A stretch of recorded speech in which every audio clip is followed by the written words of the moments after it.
इस वीडियो में हम पढ़ने वाले हैं बैंकिंग।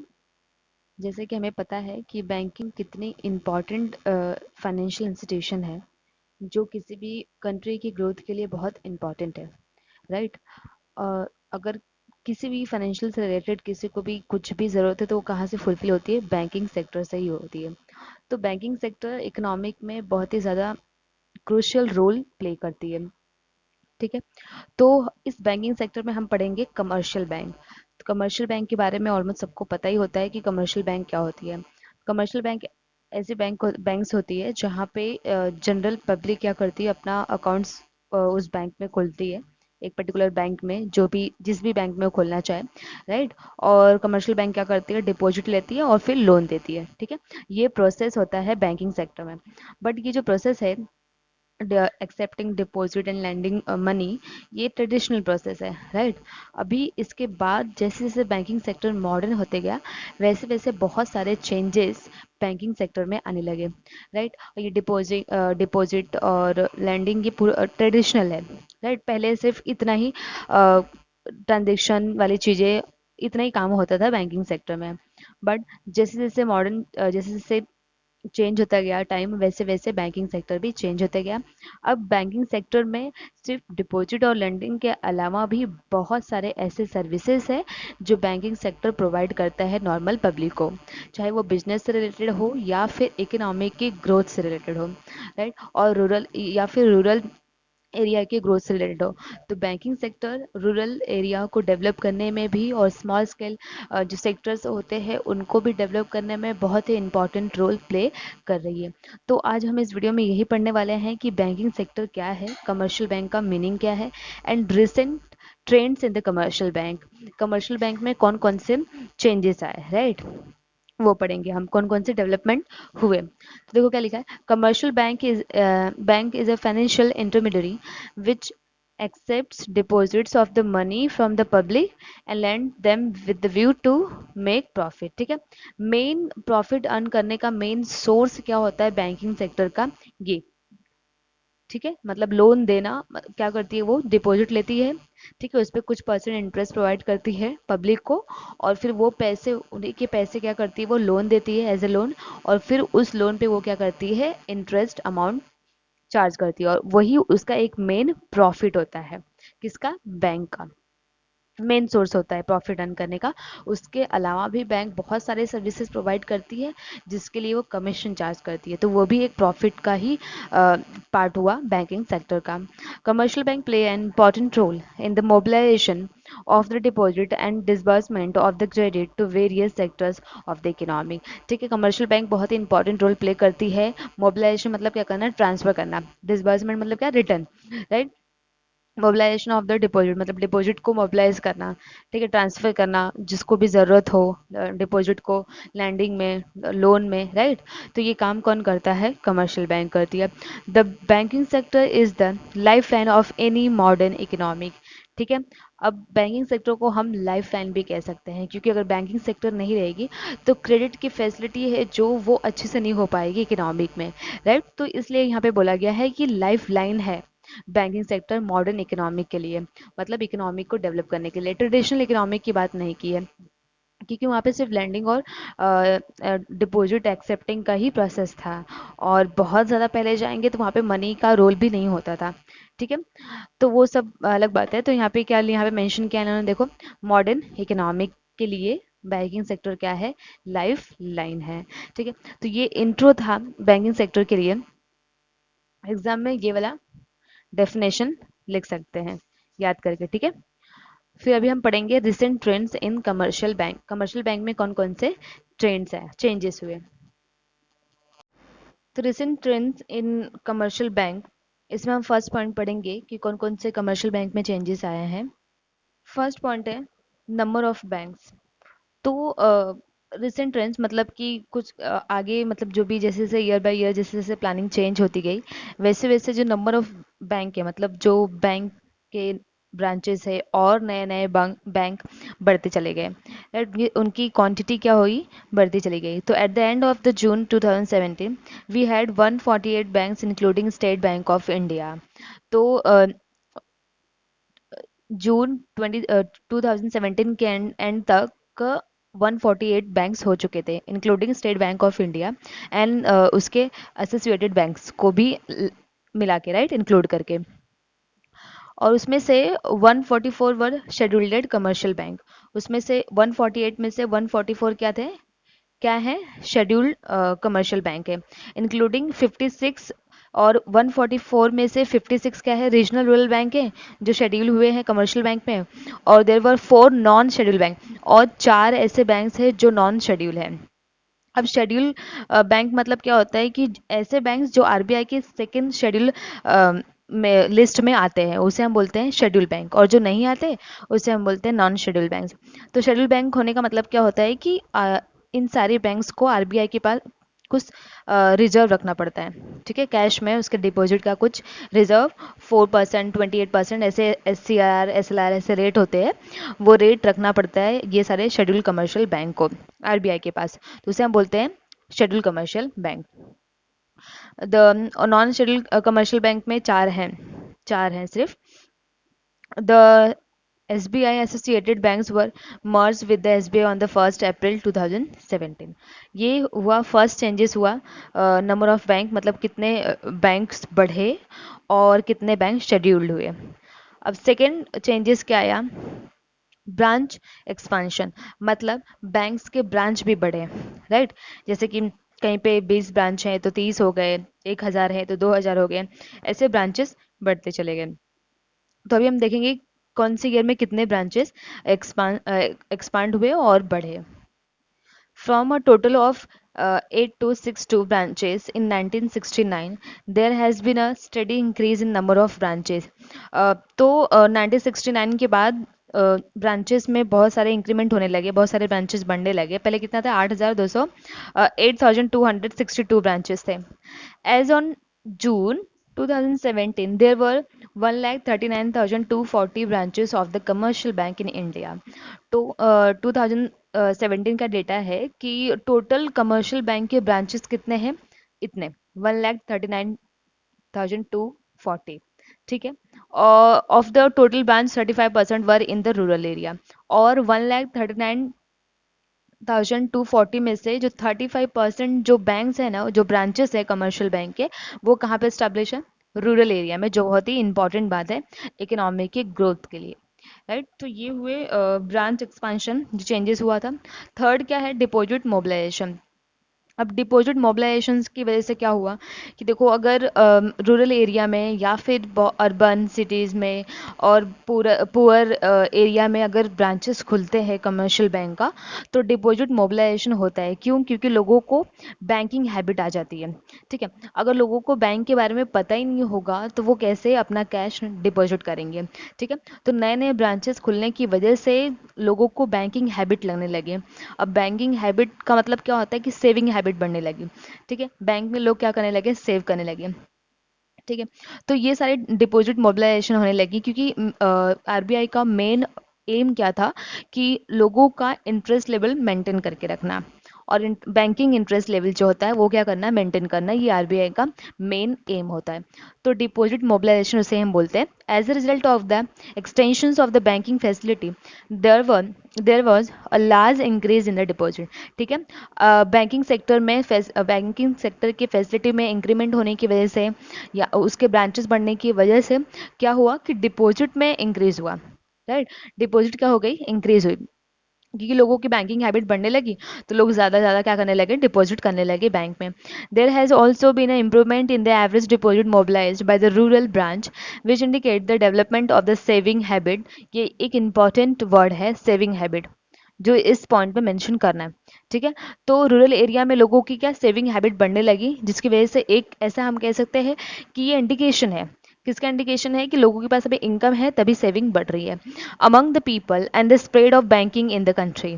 और इस तरह बैंकिंग जो हैबिट है, बैंकिंग फैसिलिटी है, बैंकिंग नॉलेज है, वो स्प्रेड होने लगा पूरी कंट्री में, ठीक है। तो जो बहुत ही हेल्दी सिचुएशन बोल सकते हैं इकोनॉमिक के लिए। तो ये थर्ड पॉइंट है। फोर्थ क्या है, बैंक लैंडिंग। अब बैंक लैंडिंग मतलब क्या होता है, लोन, लोन से रिलेटेड इसमें बातें की होंगी। Bank credit increase substantially since 1991। अब 1991 के बाद बैंक क्रेडिट में बहुत सारे चेंजेस आए और इंक्रीज हुए। अब 1991 के बाद हमारा एलपीजी भी आया, लिबरलाइजेशन, प्राइवेटाइजेशन एंड ग्लोबलाइजेशन, जिसकी वजह से इकोनॉमिक के बैंकिंग सेक्टर में प्लस इंडस्ट्रियल सेक्टर में बहुत सारे चेंजेस आए। तो ये डेटा उधर वहाँ की है, ठीक है।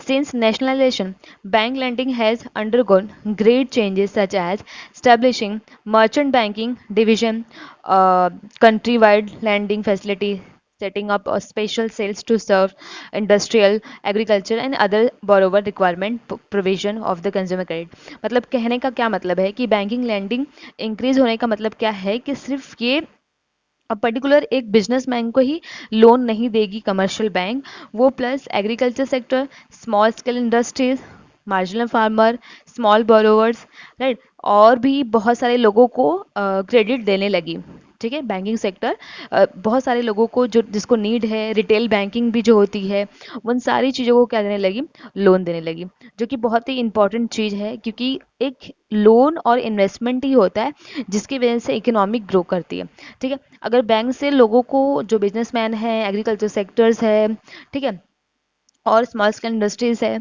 अगर इन सारी चीज़ों को बैंक से लोन नहीं मिलेगा तो वो इन्वेस्टमेंट कैसे करेंगे, राइट, क्योंकि किसी के पास इतना इनफ इनकम तो नहीं होता है कि वो खुद के पैसे से इन्वेस्टमेंट कर सकें, उनको लोन लेना होता है बैंक से, ठीक है। तो वो अगर बैंकिंग जो लैंडिंग फैसिलिटी है, अगर वो इंक्रीज नहीं होगी तो फिर इन सारे लोगों को लोन नहीं मिलेगा, जिसकी वजह से इकोनॉमिक पे बैड इफेक्ट पड़ जाएगा।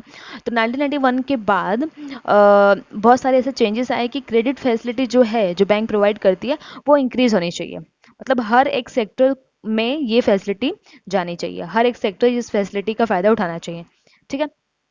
The approaches of the bank also changed from the security to the use of the credit while providing the loan, ठीक है। अब जो बैंक से लोन लेना है, ठीक है, उसमें उसके सिक्योरिटी में भी बहुत सारे चेंजेस आए हैं कि कौन से टर्म्स एंड कंडीशन पे लोन प्रोवाइड करना है और कौन सी कमर्शियल बैंक कितना लोन प्रोवाइड कर सकती है, ये आरबीआई डिसाइड करती है, क्योंकि हर एक चीज़ की लिमिट होती है, क्योंकि जो कमर्शियल बैंक है उसको रेगुलेट कौन करता है, आरबीआई करती है, ठीक है। तो आरबीआई बहुत सारे ऐसे रूल्स एंड रेगुलेशन सेट करके रखती है कि इतने इंटरेस्ट पे इतना लोन दे सकते हैं पर्टिकुलर बैंक, ठीक है। और क्या लिखा है यहाँ पे, the lending schemes have been extended to small scale industry and for the purpose of self employed, ठीक है। और यहाँ पे बहुत अच्छी बात लिखी इन लोगों ने कि जो लैंडिंग फैसिलिटी है वो कहाँ तक जानी चाहिए, स्मॉल स्केल इंडस्ट्री, जिसे मैंने पहले ही कहा, स्मॉल स्केल इंडस्ट्री अगर लोन लेगी तो वो बहुत सारे बिजनेस कर सकती है, राइट, जिसकी वजह से सेल्फ एम्प्लॉयड हो जाएगी और प्लस लोगों को एम्प्लॉयमेंट भी देगी, ठीक है। तो ये बैंकिंग लैंडिंग में चेंजेस आए थे।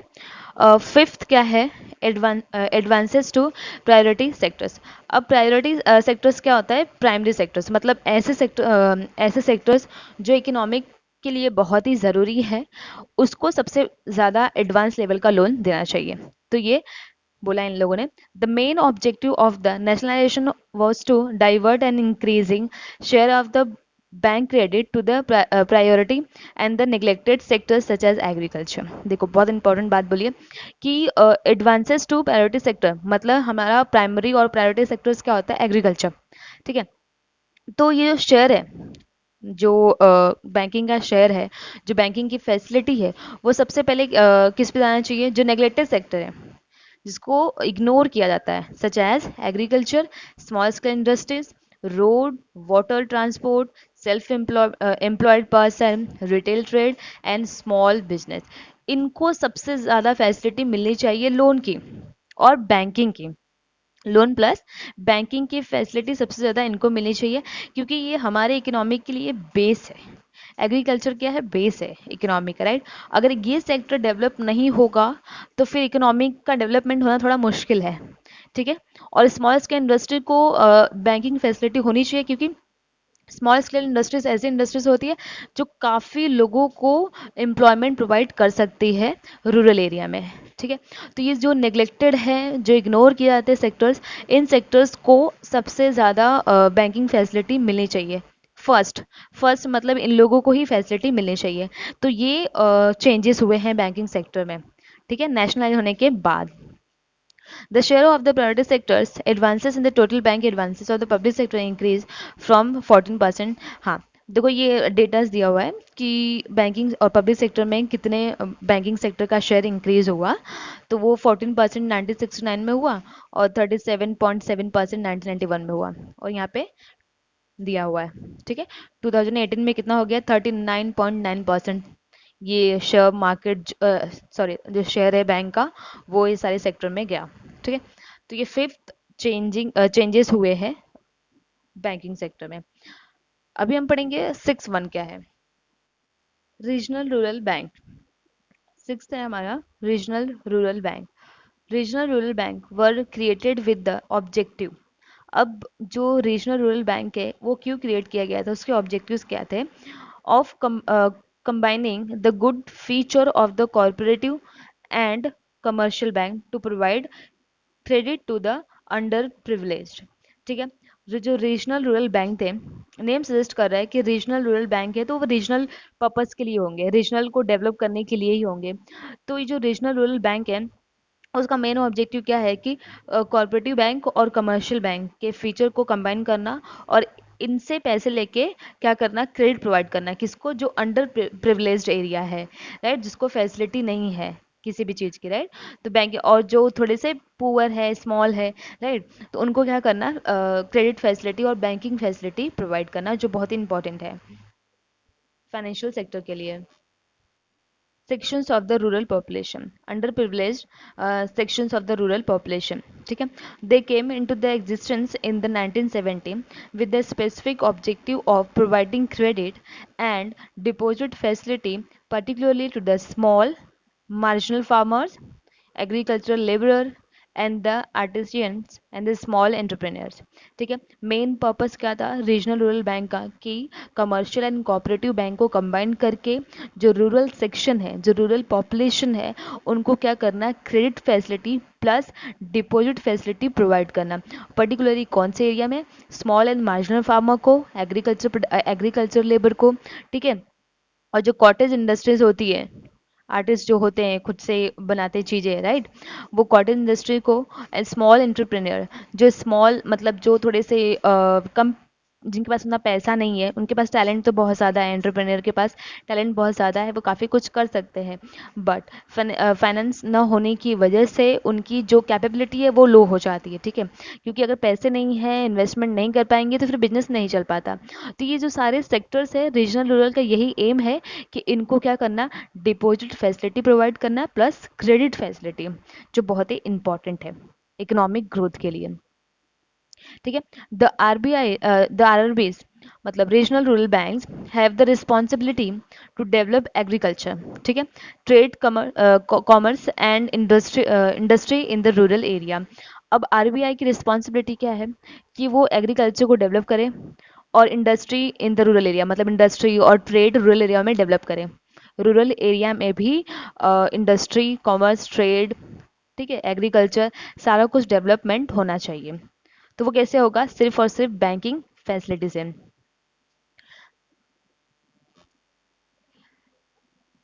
अभी क्या लिखा है? The R R Bs are the essentially commercial bank but their area of the operation is generally limited to district, ठीक है।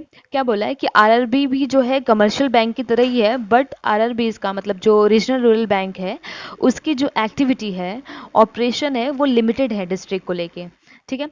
तो इसलिए कहते हैं कि एक आइडियल इंस्टीट्यूशन है, आइडियल इंस्टीट्यूशन है for achieving the financial inclusion in the rural area, ठीक है। तो ये आरआरबी में कुछ चेंजेस आए हैं और आरआरबी की क्या रिस्पॉन्सिबिलिटी, ऑब्जेक्टिव्स थे, वो हमने पढ़ा। और वो कब स्टैब्लिश हुई, एग्जिस्टेंस में कब आई? वो 1970, ठीक है। ये सारी चीज़ें इंफॉर्मेशन है आरआरबी के लिए। अभी सेवेंथ क्या है? सेवेंथ है लोकल एरिया बैंक्स। अब local area banks are small but a vital component of the banking system in India, in India, ठीक है। जो लोकल एरिया बैंक है वो स्मॉल होते हैं बट बहुत ही इम्पॉर्टेंट और बहुत ही बड़ा रोल प्ले करते हैं बैंकिंग सिस्टम में, ठीक है। The local area banks scheme was introduce इन 1996, ठीक है। वो इंट्रोड्यूस कब हुई थी? 1996 with the objective to provide efficient and competitive financial intermediaries with the specialized local focus in the rural and the semi urban area.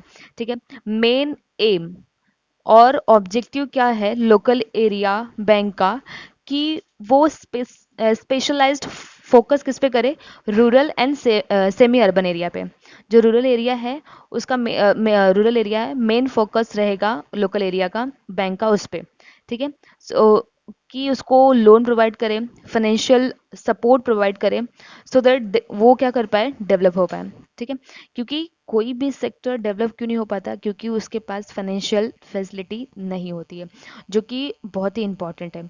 अगर किसी भी sector के पास फाइनेंशियल फैसिलिटी नहीं रहेगी तो वो सेक्टर कभी भी डेवलप नहीं कर पाएगी। ठीक है, तो लोकल एरिया बैंक्स का मेन पर्पस और मेन फोकस किस पे है, rural and semi urban areas पे। As of now there are only 4 local area banks functioning, namely अब की डेटा में बताया गया है कि सिर्फ और सिर्फ चार लोकल एरिया बैंक्स हैं जो फंक्शन कर रहे हैं रूरल और सेमी अर्बन एरिया के लिए, मेन फोकस है उनका।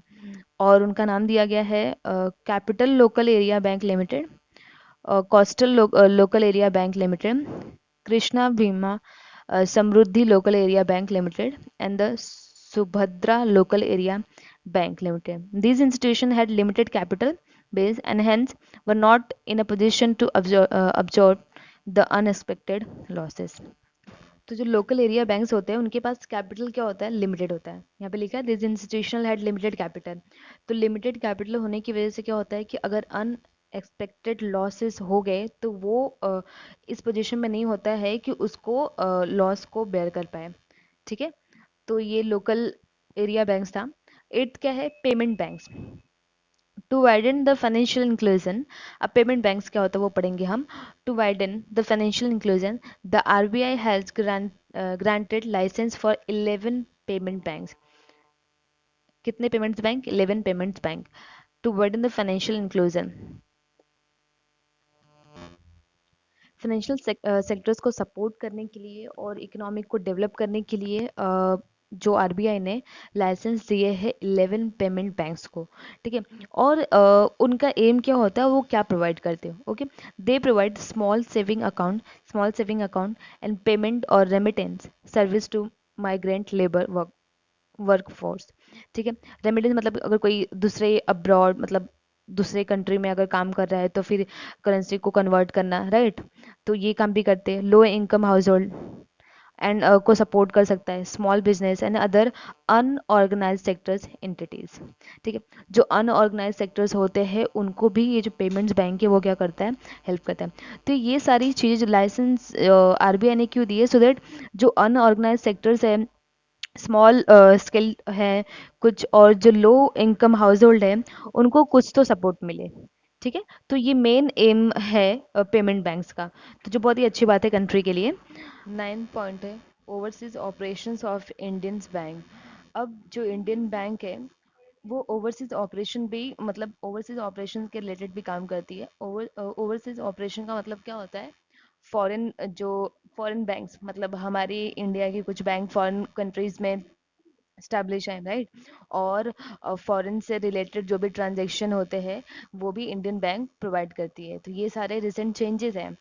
Indian bank continue to expand their presence overseas. ठीक है, अब इंडियन बैंक क्या कर रही है कि वो अपना ओवरसीज जो ट्रांजेक्शन है, जो फॉरेन से रिलेटेड ट्रांजेक्शन है, उसे भी एक्सपांड कर रही है। ठीक है, और कॉन्टिन्यूसली कर रही है। इन 2018 का डेटा दिया हुआ है कि 15 इंडियंस बैंक, 15 ऐसे इंडियंस बैंक्स हैं जो ऑपरेट करते हैं through network of 185 overseas offices. जो 15 ऐसे बैंक्स हैं जिनके पास 185 ओवरसीज ऑफिसेज है। ठीक है, जो ओवरसीज से रिलेटेड काम करते हैं, ऐसे उनके ब्रांच है 185। मतलब फॉरेन बैंक से रिलेटेड जो भी काम करते हैं और फॉरेन करेंसी से रिलेटेड जो काम करते हैं बैंक में, वो 185 है। S B I has the largest, हाँ, इन सारे बैंक में एस बी आई ऐसी बैंक है जिसके पास सबसे ज़्यादा ओवरसीज बैंक ब्रांचेस है। ठीक है, नेटवर्क है। SBI has the largest overseas branch network and it is followed by Bank of Baroda। और बैंक ऑफ बड़ौदा भी इस ओवरसीज ऑपरेशन को फॉलो करती है, मतलब ओवरसीज ऑपरेशन से रिलेटेड काम करती है। Among the private sector banks, अब कुछ प्राइवेट सेक्टर्स के बैंक में भी ओवरसीज के रिलेटेड काम होता है. Among the private sectors bank ICICI has the largest overseas presence with the 12 offices in 2016.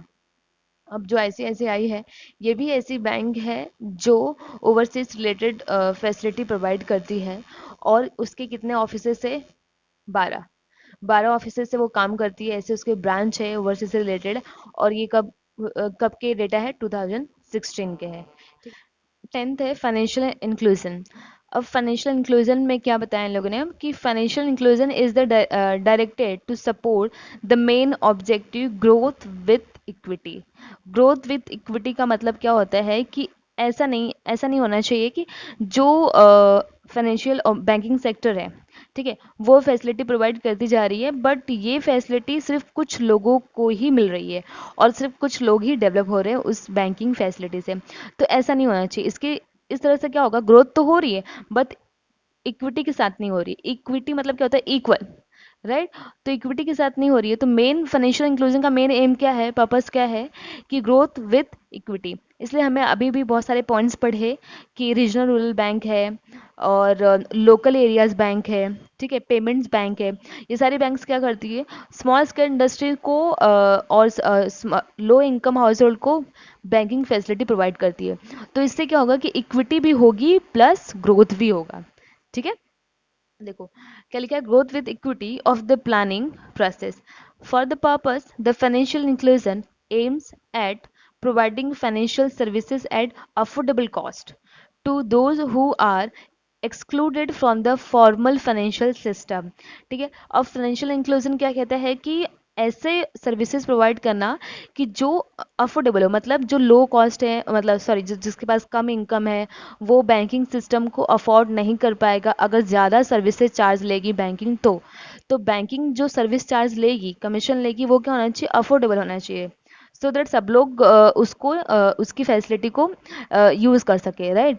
और जो एक्सक्लूडेड है फ्रॉम फॉर्मल फाइनेंशियल सिस्टम से, जो फॉर्मल फाइनेंशियल सिस्टम को अफोर्ड नहीं कर पाएंगे, इससे दूर है, उनको भी बैंकिंग फैसिलिटी मिलनी चाहिए, राइट? तो इसलिए इसका मेन लोगो क्या है? Growth with equity. To achieve this, bank have been directed to use the combination of the strategies which include. अब ये सारी चीज़ें मतलब ग्रोथ विद इक्विटी को अचीव करने के लिए और अफोर्डेबल कॉस्ट की सर्विसेज प्रोवाइड करने के लिए कुछ स्ट्रेटजी हैं. ठीक है, फर्स्ट क्या है? Provision of basic banking product और introduction of the business correspondent और relaxation of existing regulatory guidelines in the form of lenient know your customer. ठीक है, अब लेनेंट मतलब क्या होता है? नो योर कस्टमर मतलब क्या होता है कि केवाईसी सभी जानते हैं नॉर्म्स. इसका मतलब क्या होता है कि आपको सारी पर्सनल डिटेल और इन्फॉर्मेशन देनी पड़ती है आपके बारे में बैंक को. Enhance the use of the technology, ठीक है, और जो टेक्नोलॉजी है उसको क्या करना? इम्प्रूव करना.